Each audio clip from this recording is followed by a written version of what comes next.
اب رہا مسئلہ KFC یا میکڈونلڈ، ان کے جو چکن کی چیزیں ہیں ان کے بارے میں کیا شرعی حکم لگے گا؟ تو اس میں دو صورتیں ہوں گی. اگر تو مسلمان ملکوں میں KFC ہے یا میکڈونلڈز ہے یا اسی طریقے سے اور ملٹی نیشنل کمپنیاں ہیں، اور ظاہر ہے کہ گورنمنٹ کی اجازت سے وہ حلال چکن استعمال کرتے ہیں، جس طرح ہمارے ملک میں K&N's کا وہ چکن استعمال کرتے ہیں، حلال چکن، تو یہاں پر تو وہ کھانا بلا کراہت جائز ہے، حلال ہے. البتہ غیر مسلم ملکوں کے اندر جہاں پر اس چیز کی ایشورٹی نہیں ہے کہ یہ لوگ ذبیحہ کریں گے اور شک میں انسان رہتا ہے، وہاں پر قطعاً ایسا کھانا نہیں کھانا چاہیے. البتہ ذبیحہ کے علاوہ جتنے کھانے ہیں اہل کتاب کے، وہ مطلقاً سورۃ المائدہ کی آیت نمبر 5 میں حلال کر دیے گئے ہیں. اگر کوئی یہودی یا عیسائی دال پکا کر یا سبزی پکا کر آپ کے سامنے رکھتا ہے تو حلال ہے، کیونکہ اس میں ذبیحہ والا چکر نہیں ہے. ذبیحہ کے لیے اللہ کا نام ذکر کرنا، بسم اللہ واللہ اکبر، بہت ضروری ہے. تو غیر مسلم ملکوں میں ان چیزوں کو استعمال نہیں کیا جا سکتا. بعض ہمارے جدید سکولرز نے صحیح بخاری کی ایک حدیث کا بڑا غلط مطلب بیان کیا ہے، میں چاہ رہا ہوں یہاں پر ایڈریس کر دوں. صحیح بخاری انٹرنیشنل نمبرنگ کے مطابق 5507 نمبر حدیث ہے، 5507، جس میں اما عائشہ رضی اللہ تعالیٰ عنہ کہتی ہیں کہ اللہ کے رسول صلی اللہ علیہ وسلم، کچھ نیو مسلمز ہیں، عرب ہیں، پینڈو جڈ لوگ ہیں، نئے نئے مسلمان ہوئے ہیں، ہمارے پاس گوشت ہدیہ کے طور پر لے کر آتے ہیں، ہے مسلمان ہیں. اب ہمیں نہیں پتا کہ انہوں نے ذبیحہ کے وقت اللہ کا نام اس پر لیا ہے یا نہیں لیا، ہم شک میں ہیں. تو کیا ہم ایسے لوگوں کا کھانا کھا لیا کریں؟ تو آپ صلی اللہ علیہ وسلم نے فرمایا کہ ہاں، تم بسم اللہ پڑھ کر اللہ کا نام لے کر اس میں سے کھا لیا کرو. تو وہ کہتے ہیں کہ اس سے یہ بات پتا چلی کہ اگر انہوں نے اللہ کا ذکر نہ بھی لیا تو ذبح کے بعد جب کھانا پک کر تیار ہو کر سامنے آ گیا، چاہے KFC آ گیا چائنا کے اندر، تو بسم اللہ پڑھ کر اس کو کھا لیں. یہ یوسف القرضاوی صاحب کو یہ بہت بڑی اجتہادی غلطی لگی ہے. میں ان کی بہت عزت کرتا ہوں. اسلام میں حلال و حرام جو ان کی کتاب ہے، واقع یہ ہے کہ اس وقت امت لیول کی ان کی خدمت ہے، اور میں نے مسئلہ نمبر 69B میں ان کا پورا تعارف بھی کروایا ہے. آج کے دور کے بہت بڑے انٹرنیشنل سکولر ہیں، ان کو یہ غلطی لگی تو انہوں نے اس حدیث سے سہارا لیا، حالانکہ یہ حدیث آؤٹ آف کانٹیکسٹ وہ انہوں نے کوٹ کی. یہ حدیث ہے نیو مسلمز کے بارے میں، اور یہ حقیقت بات ہے کہ نئے مسلمان جو ہوتے ہیں بڑے احتیاط کرنے والے ہوتے ہیں.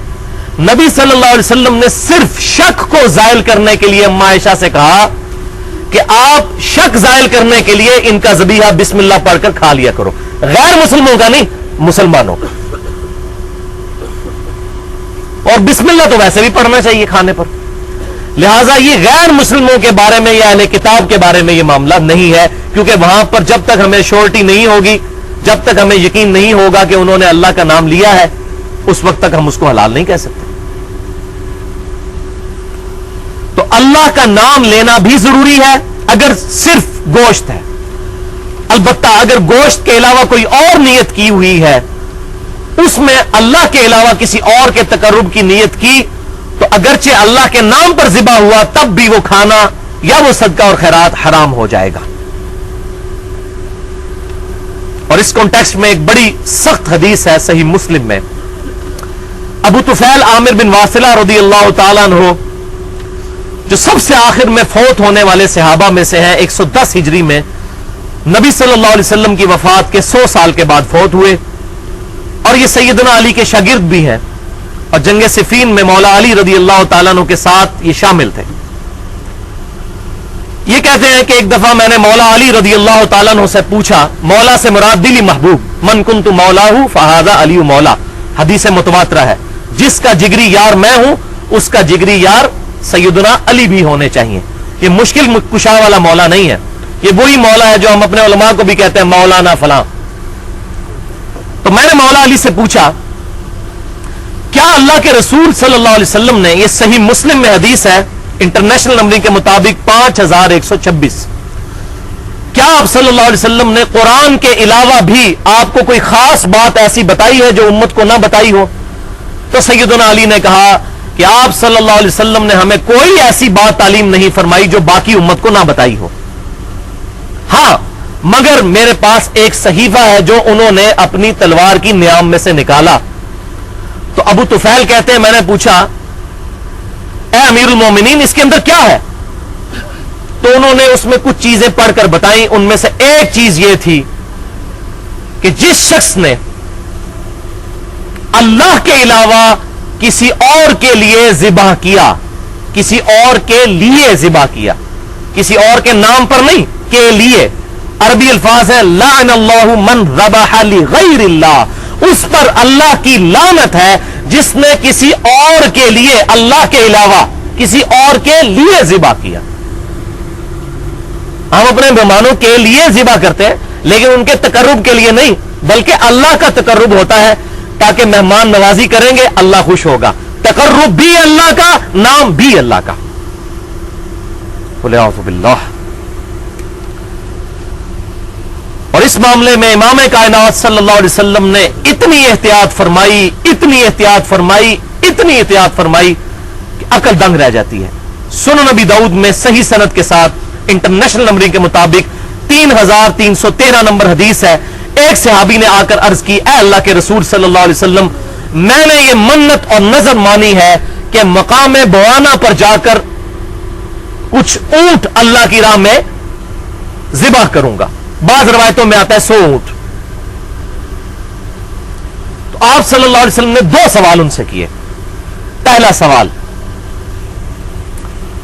کیا مقام بوانا پر, اس جگہ پر جس پر تم قربان کرنا چاہتے ہو اللہ کے لیے, وہاں پر جاہلیت میں کسی بت کی پرستش تو نہیں ہوتی تھی؟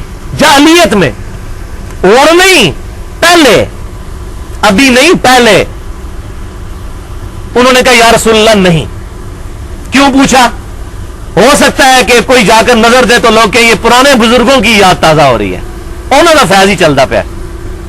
پہلے پوچھا کہ پہلے تو کہیں بت کی پرستش اس جگہ پر نہیں ہوتی تھی, حالانکہ زمین ساری پاک ہے. کیوں؟ یہ ہے توحید کی سینسٹیوٹی جو پروفٹ نے انجیکٹ کی اپنی امت کے اندر صلی اللہ علیہ وسلم. دوسرا سوال کیا, کیا وہاں پر زمانے جاہلیت میں کوئی میلہ تو نہیں لگتا تھا؟